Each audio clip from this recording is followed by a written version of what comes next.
Sometimes in life we just suffer.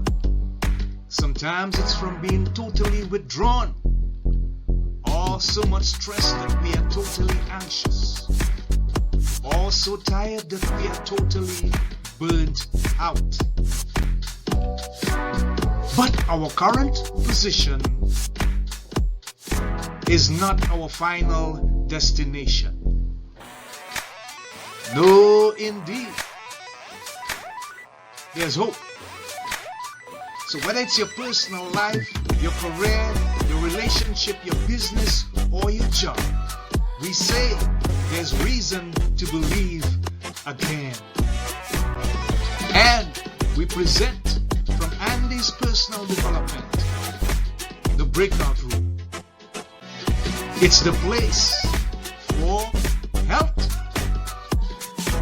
happiness, and prosperity. Stay tuned for more.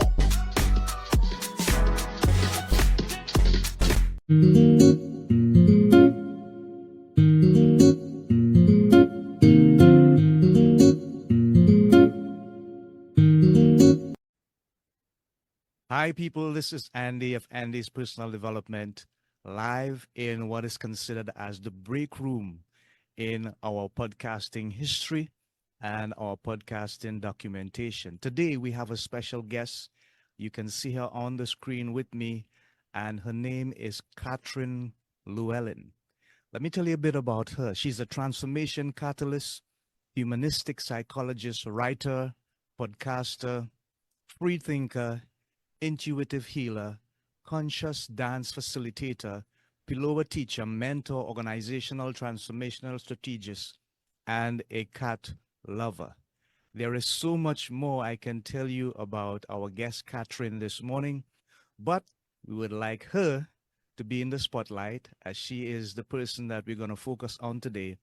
And she's going to tell us a whole lot more about herself and the work that she's doing and the impact she expects it to have in the world. So, welcome, Catherine. How are you doing today? Thank you, Andy. I'm delighted to be here. Delighted, and I'm delighted to see you. Yes. So, let me begin by asking you, what to you is the most important aspect of your legacy as far as the work that you're doing is concerned? And you have so much accomplishments behind your name and beside your name, but if there's anything that you'd like to stand out, what would it be for you, Catherine? Well, it's just a small thing, Andy. It's I would like to do my best to help with the evolution of consciousness for humanity. Right. Just a small detail. That's it. It's so simple. And how do you plan to do that? Or are you continuously in the process of developing that as a detail that you would love to see happen and become a reality? That's been the driving force, really, in my work for a long time. And I feel like a wise person said to me the other day that we have two aspects to our life mission, and one of those is our own development and expansion and how we show up, and the other being the effect we're having in the world, the contribution we're making in the world. So I'm constantly looking to elevate my own consciousness, right, in whatever way I can, and try and keep an eye on myself in that regard. And I'm in my work, whether it's working one-to-one with somebody or in a group, or on my podcast, or if I'm giving someone energy treatments or whatever, all of that has the same purpose behind it, which is to help people make the shift in their own consciousness that's the one they need for their next step. Because I believe, and again, this is something someone else said the other day, that collective raising of consciousness is an individual responsibility. And I really believe that. So I try to follow that in my own self, in my own life. And I also seek to help my clients do the same thing, assuming that's what they want to do. You know, people who want to do that are more likely to end up talking to me. If they want to do something else, they'll probably be talking to somebody else. Yes, understood. So, Catherine, tell us, what are the benefits, therefore, then, of people having this higher level of consciousness? Well, the immediate answer that comes up is that there's a more immediate connection to the divine, because the divine, or the higher self or the soul or God or whatever you want to call it, Yeah. is always there. It's just a question of whether or not we're receptive to it, whether we're in the right space to actually notice it and receive it. Yeah. And when we're stuck in what you might call lower levels of consciousness, and we're concerned about all sorts of other things, Yeah.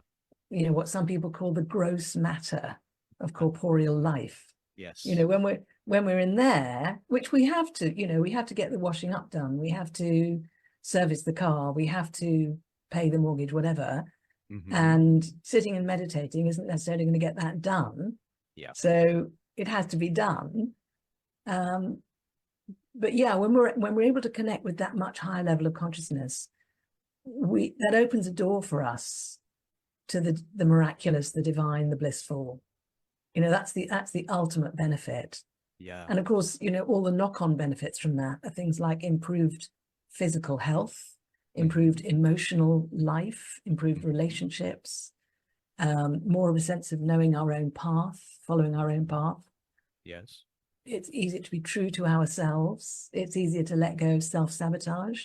Yes. You know, all of these things, which are, it's a more direct way to come at some of those things, I think, although it may seem like a less direct way.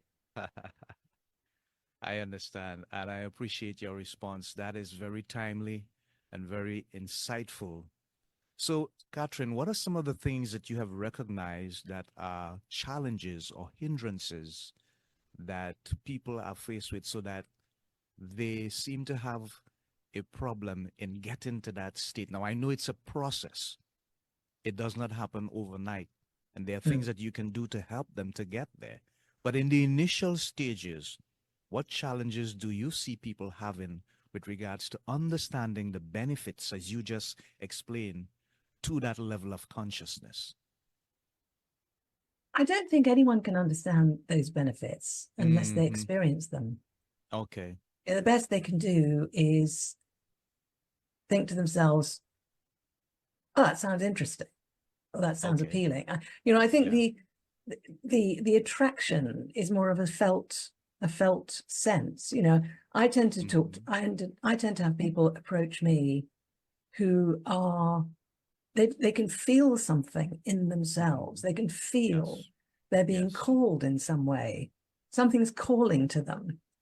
And they might have given that a name. They might be clear what that is, or they may not be. Yes. But it's almost like their spirit is in some sort of state of readiness. And I think I think some people are born in that state of readiness. I actually think we're all born in that state of readiness, in fact, and that we kind of lose it to one extent or another.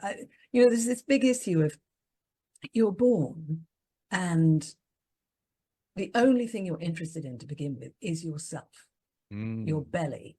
Yeah. You know, am I being fed? Am I safe? Am I being loved?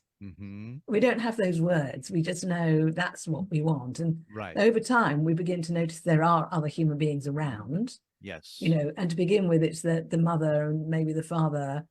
And all we care about in regard to them is, are they giving me what I want and need? That's all we care about. We're 100% selfish in that regard. Yeah. But we are also completely wide open and curious. But of course, as time goes on, and of course, we're completely authentic at that point, because we've got no reason not to be. But as time goes on, we realize we're actually part of a collective, a society, a family, a culture. We begin to realize that unless we kind of adapt, we're going to be thrown out. We're going to be metaphorically left on the side of the mountain to starve if we don't kind of find a way of fitting in to some extent. Yes, yes. But because we're so young, we don't know how to do that in a sophisticated way without kind of suppressing ourselves to some degree. Yeah. And this all happens on the unconscious level. So by the time we reach adulthood, we've kind of semi squashed ourselves Yeah. to some extent in order simply to show up in an acceptable way for our tribe, whatever version that is for Yeah. us. So, you know, and then what tends to happen as people go through life is the spirit is still there. The spirit still wants to flourish and be real and authentic and have freedom. And they can, for most people, what happens at some point is a sense of, okay, there's some sort of gap between this sort of free spirit that is my truth and what I'm doing and how I'm behaving and how things are in my life. Mm-hmm. So what's that gap? What's that about? And what am I going to do about it? Wow. Yeah. I gather what you're saying, and I firmly believe that having that childlike innocence is extremely important for us because, and this is just my personal take from it, Catherine, it takes us away from being judgmental. It takes us away from employing and enjoying, as you say, what the tribe likes, what the tribe approves of, what the tribe wants to do. But at the same time, is it coming from a place of reality, a deep conviction that's based on our intrinsic personal values? Or is it just a matter of pleasing the masses, pleasing the Joneses, as the case might be?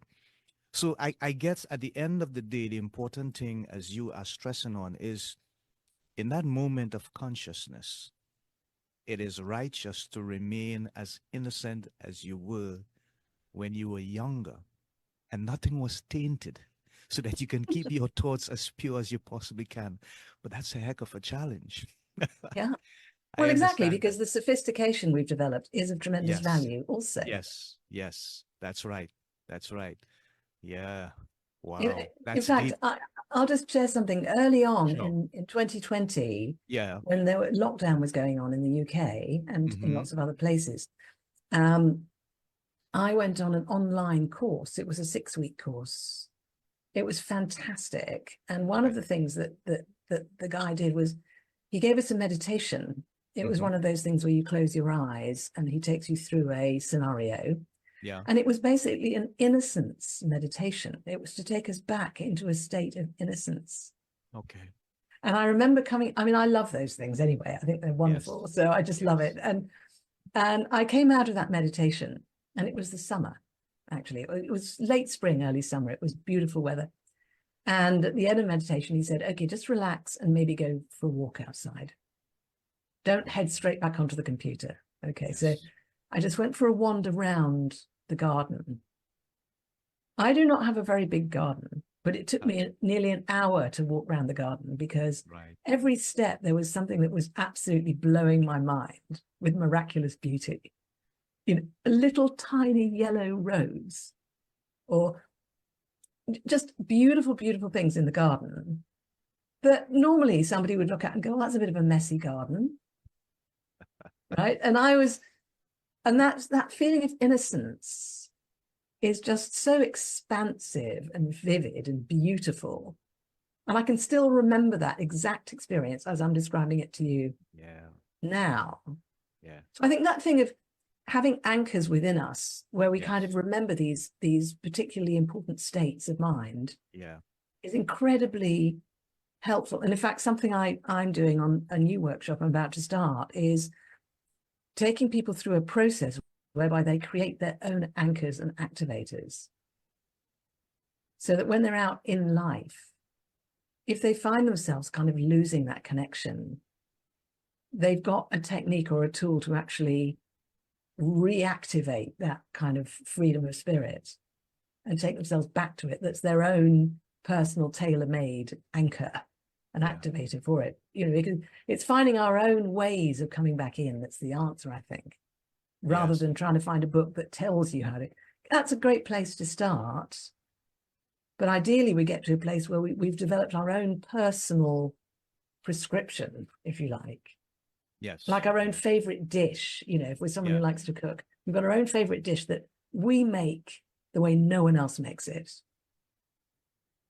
Wonderful. And that's what our life should be. Yes. Yeah. Yeah. Wonderful, Catherine. Thank you for sharing. Appreciate that.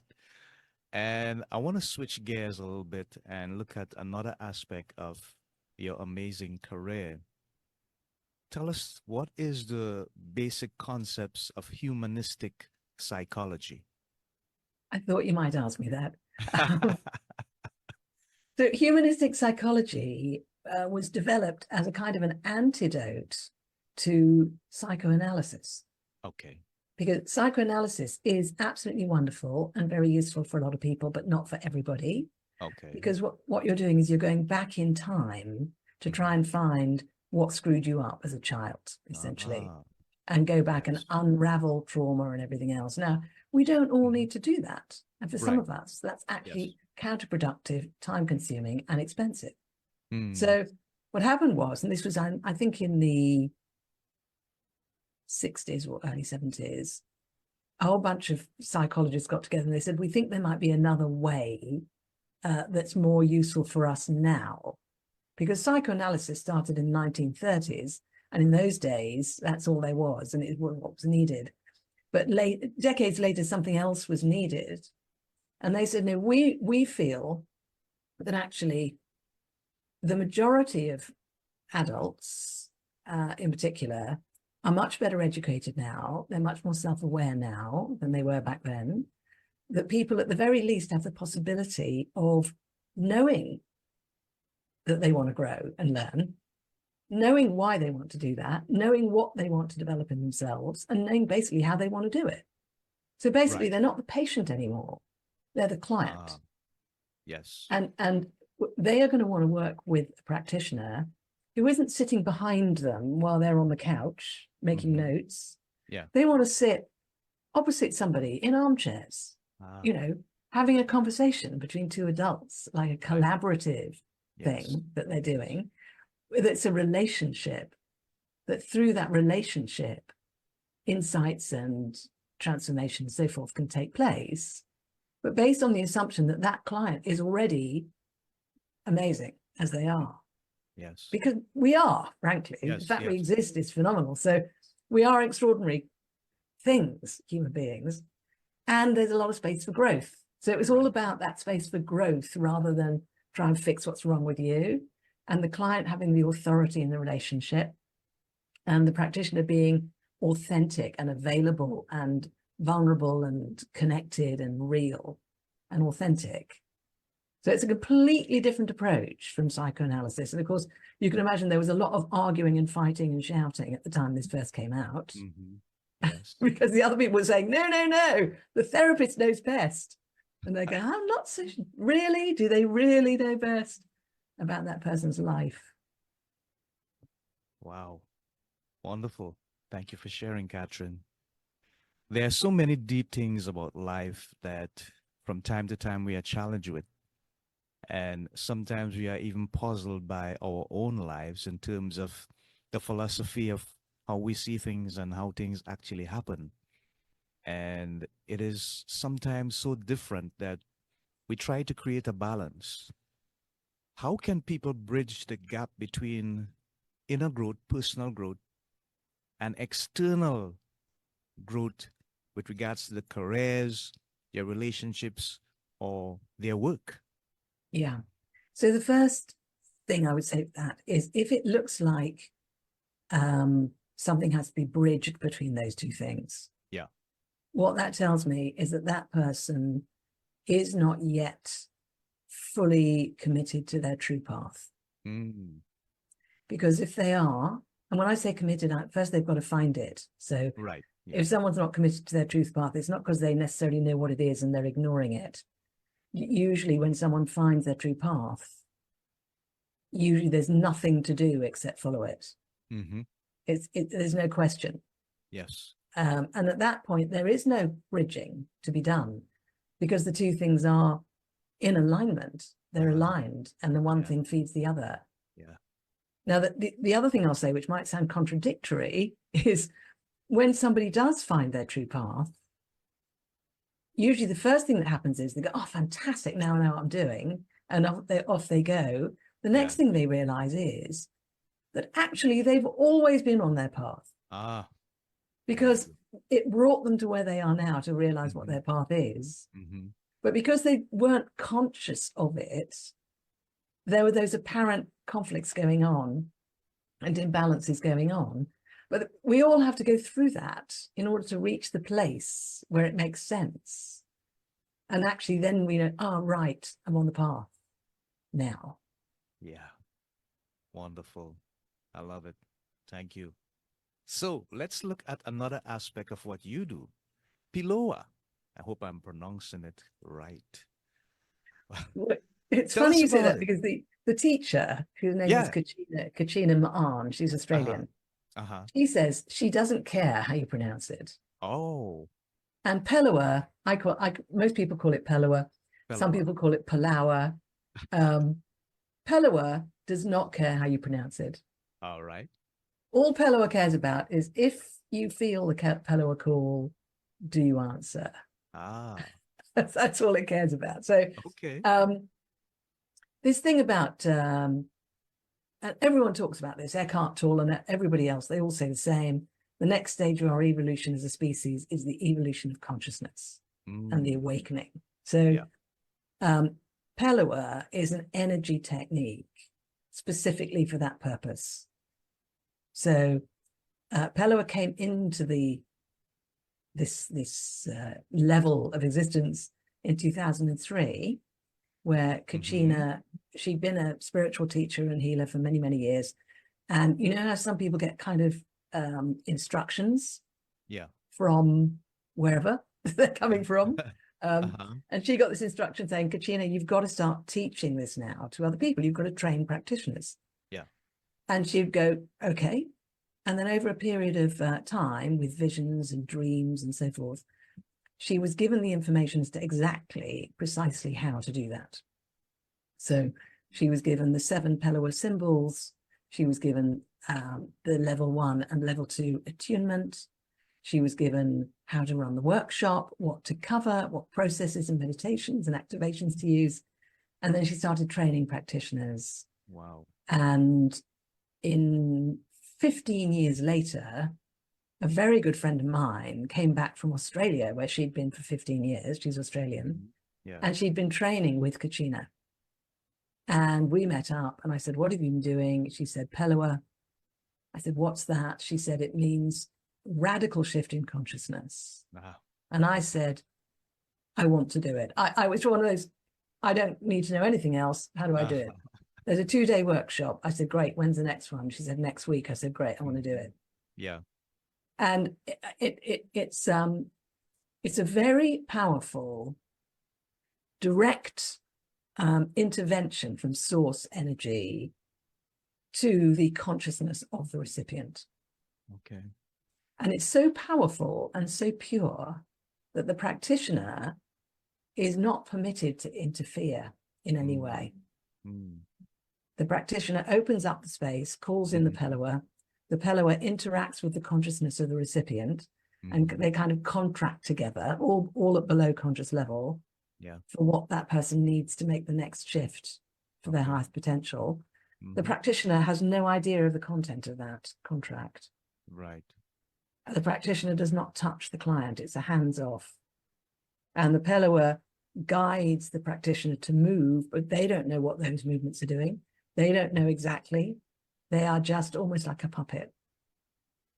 So as a practitioner, you have to really get over your ego to Mm-hmm. do this and not be the brilliant, fabulous, spiritual teacher. And then the client gets whatever they need and they come out of it. They may have a very vivid experience. They may come out thinking, I just fell asleep. I have no idea what happened. But then over the following days and weeks and months, there's an unfolding which happens as a result of the shift of consciousness that will have occurred. Wow. That's deep. That's really, really deep. And I'm sure it would resonate with some people. Everybody, I think, Catherine, to some extent, is on a path of truth we are all seeking and searching. I personally think I have found my truth and it resonates with me. It aligns with my personal values.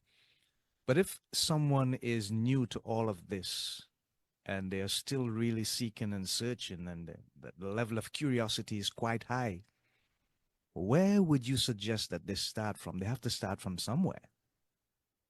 I would suggest they start from whatever they find most appealing. Mm-hmm. So, for example, I've got a conversation with somebody this week who has put themselves in my diary. They can do that on my website. They can put themselves in my diary. Okay. And I looked, and there's a thing which says, is there something you wanted to speak about? Yes. They want to speak about finding their true path and living as the true person they are. That's what they want to speak about. Okay. Okay. So we will begin by having a little conversation about that. You know, she'll tell me more about what that means to her. Uh-huh. And then she'll probably say, how can you help me? And I'll say, well, you could have a Pelawa treatment. Mm-hmm. You could go straight to the Pelawa workshop. A lot of people do that. Right. You could have some transformation coaching with me. Mm-hmm. If you're in the UK, you can come and dance with me, conscious dance, which is transformational. Okay. You can come and do my Freedom of Spirit workshop in the autumn. Mm-hmm. Does one of those things call you? Ah. And the person will then say, I don't know why, but I feel like I want to try this one. Mm. I say, great, start there. Okay. Start there. Okay. I get it. Or they I might get say, it. none of that appeals to me. Oh, yeah. There's Right? that They other might say option that. too. And, Yes. but they usually will then say, but I'm clearer now about what I'm looking for. Yeah. Yeah. I know where to go next to look for Mm-hmm. what I'm looking for. Yeah. And I may be back. Yes, I love it. I love it. I love it. Thank you so much for sharing. So I just want to share with you a video right now, and I want you to give us some feedback on it. So let me see if I can bring it up and find it. Oh, here Okay. it is. Bang, This is bang. different. Yeah, this is different and original. Am I sharing? I believe that the very, very first thing that we need, if we want to have a good life or transform, is a space to be exactly who we are and how we are in any given moment. And in our world, particularly in the Western world, we put so much energy into being somebody else or being different or being better. And the trouble with that is it disempowers us because it cuts us off from the root of our truth. So I'm looking to provide spaces for people to be exactly as they are and to really connect with that, integrate with that. And from that place, then they naturally tend to transform because we all do. When we have that space, transformation is not only possible, it's almost inevitable. Okay. Well, I don't know Great. where you found that strange looking woman. Yeah, that was me on Is as a that guest. another version of you? Yeah, that was a clip from a podcast I went on as a guest Okay. with Okay. JJ DeGeronimo. Amazing Okay. woman. She's made it her life mission Uh-huh. to help what she refers to as light workers Okay. to be successful. Right, right. And she's a fantastic, charismatic, wonderful woman. So yeah, that clip is all about, it's actually all about my brand, which is being space, Yes. as you probably noticed. Mhm. So yeah, that whole idea of, I've noticed that a lot of the value people get and have got when they worked with me occurs just literally in the way things are set up for the work. Okay. Okay. You know, just the we're somewhere quiet. Mm. It's beautiful. Yeah. They're separated from their normal life. Mm-hmm. There's space. There's nothing to be achieved. We pay attention to how are you now? How are things now? How do you feel? What matters to you?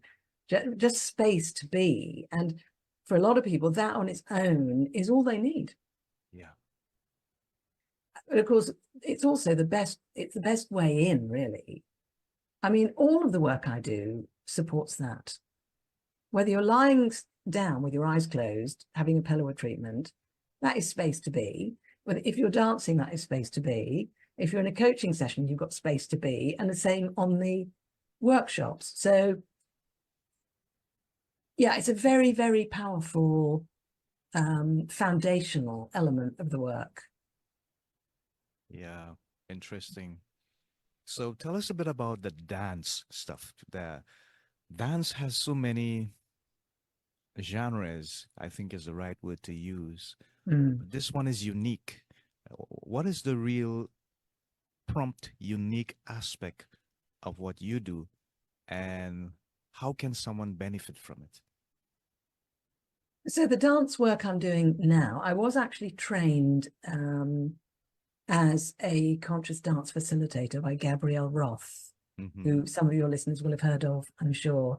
Mm-hmm. And I then followed her particular modality for a number of years, and then I developed my own version, which is called Being, Moving, Seeing. Right. And in that modality, what you'll do, we usually start with some sort of sacred reading, Mm-hmm. which takes somebody into like that meditative space. Yeah. And then I'm using music which supports movement, but without providing any direction for the movement. Okay. So in other words, it helps somebody to flow into however their body would like to move. So if you saw a group of people working with me in this regard, it might look like they're all listening to different music because they're all moving differently. Okay. And there's, so for example, somebody might be moving in a very kind of funky kind of a way, or someone else might be in a very sort of flowing, spiritual looking kind of a way, or someone else might be lying on the floor, just kind of rolling and moving around. Okay. So it's about allowing the energy that's within, however it is in this moment, to come out through the movement without censoring and without directing it. And this is very, very, it's very healing, it's very enjoyable, and it's very liberating. And people say, at the end, I usually do a meditation, and I will usually create a meditation for that group based on what I observed in the movement. So I'll create a meditation that, if you like, locks in the magic of the dance that I witnessed. I go out and dance in amongst the group rather than giving instruction. So what that means is I'm feeling the group, they're feeling me, and there's a kind of there's a collective thing going on as well as a series of individual things going on. Right. And it's very grounding, it's very healing, it's very enjoyable, it's very liberating, and it's an experience of relating as well. It's like a community experience as well. Yeah. That's interesting. Over the centuries, dance has been used for so many different things, to send messages, as a form of greeting, as a form of worship. Sometimes it's used to convey something that you cannot speak in actual words. It provides a language all of its own. But in this particular instance, you're talking about a release of some sort of energy that someone may have that they may need help with. And this provides that medium for that release of energy. Yes. Interesting. Wow. So Catherine, when you look around and you see what is happening in the world today, basically we look at the social media platform, we look at AI, we look at everything basically that is happening holistically, and sometimes it appears as though things are not going so good for planet Earth.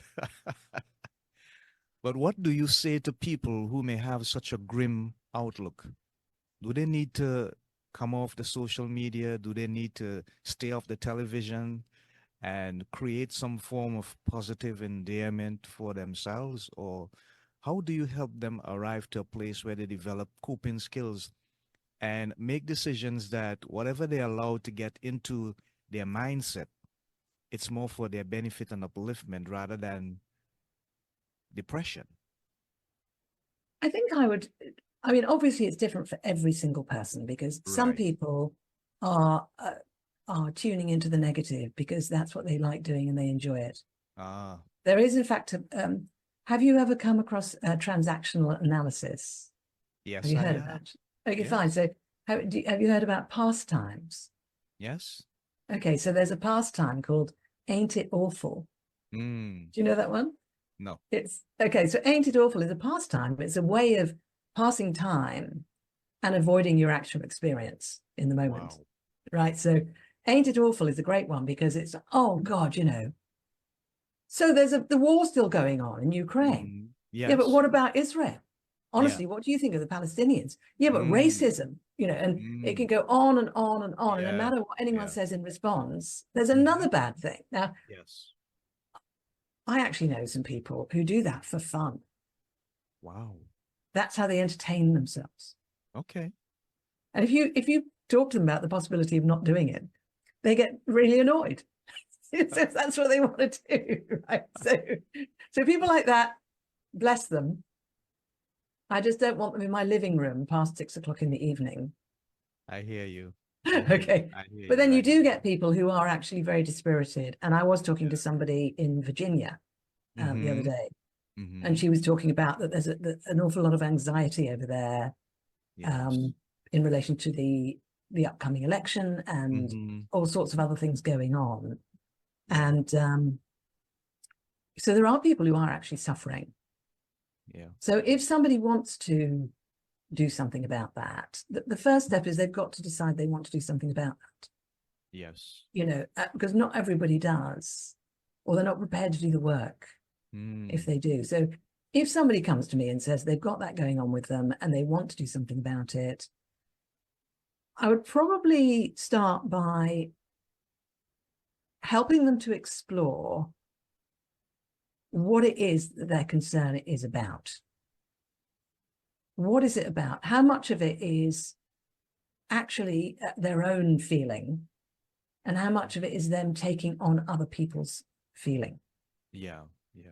Because some people are genuinely triggered by things going on outside of themselves, in the wider environment, and it's kind of pointing them at some inner distress that they have.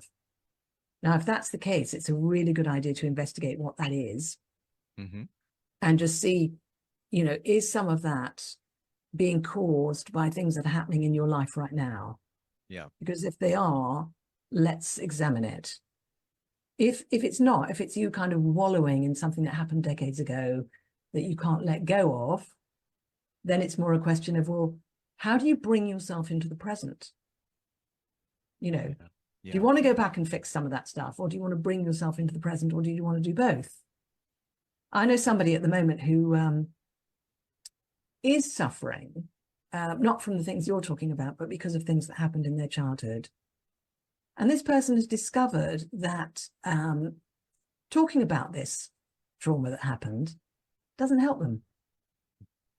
They've discovered that responsibly used psychedelics help them because it brings them into the moment, and conscious dance helps them, and also touch work, like tantra processes where you're doing kind of conscious, consensual, non-sexual touch in workshops and things like that. All of that is helping him because it's bringing him into his body and out away from the kind of monkey mind that's going on and on and on about how awful it was. Yeah.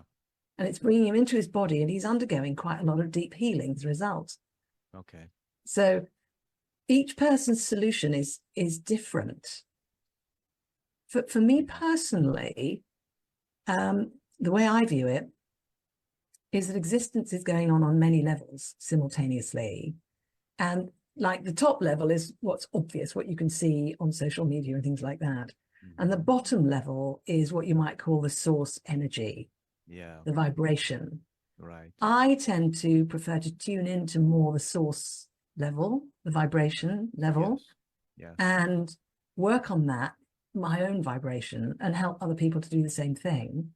Now, in that place, it's all miraculous.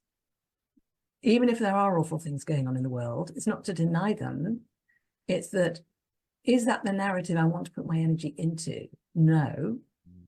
I want to put my energy into the narrative of growth and the narrative of the miracle of life and the Mm. divine, and to invest into that and do my best to actually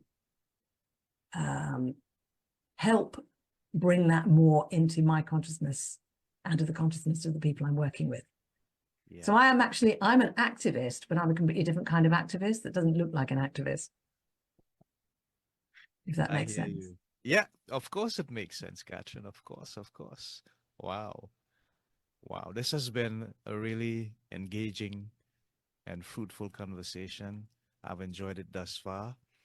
Me too. And we just have about a few minutes to go. Why? Time goes so fast. I want to share something with you um, in terms of truth and transcendence, the podcast.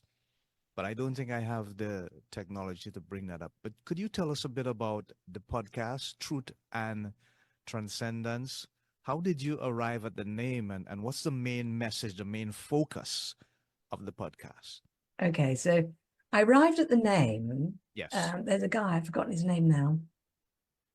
Very, very popular, successful podcaster. Uh-huh. He did a little side podcast on how to start your podcast. Okay, So okay. so I went through that, and there was an exercise in there, which is how to come up with the name of your podcast.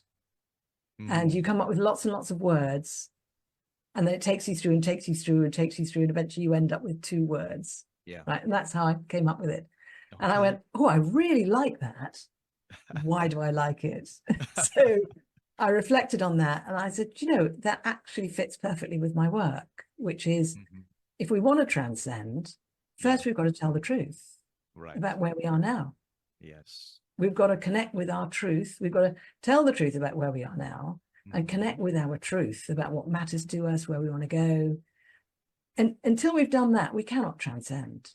Right, We can right. only try and run away or suppress. Mm. So that's what it means. It means it's about connecting with our truth and having the opportunity of transcending.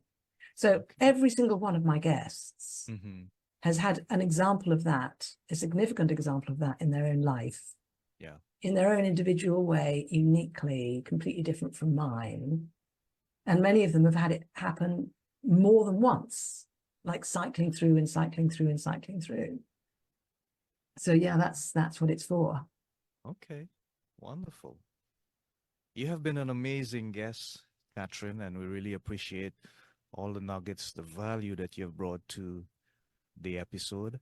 And I want to give you the opportunity to share with the audience how they can make contact with you if they need your services for whatever reason, whatever area. It's so varied in terms of what you do. And I think it's really excellent stuff that you've been doing so far. We hope that you have much success continuing doing the work that you are doing. Thank you. But let me see if I can help a bit. But if this doesn't come out the way it should, you can tell them how they can make contact with you. What is the most effective way? Yes, the best way is beingspace.world, which is the very first thing on that top line. Yes. Beingspace.world is my website, Okay. and everything I do is on there. You can access the Yes. podcast, YouTube. I've got Uh-huh. ebooks that are on there.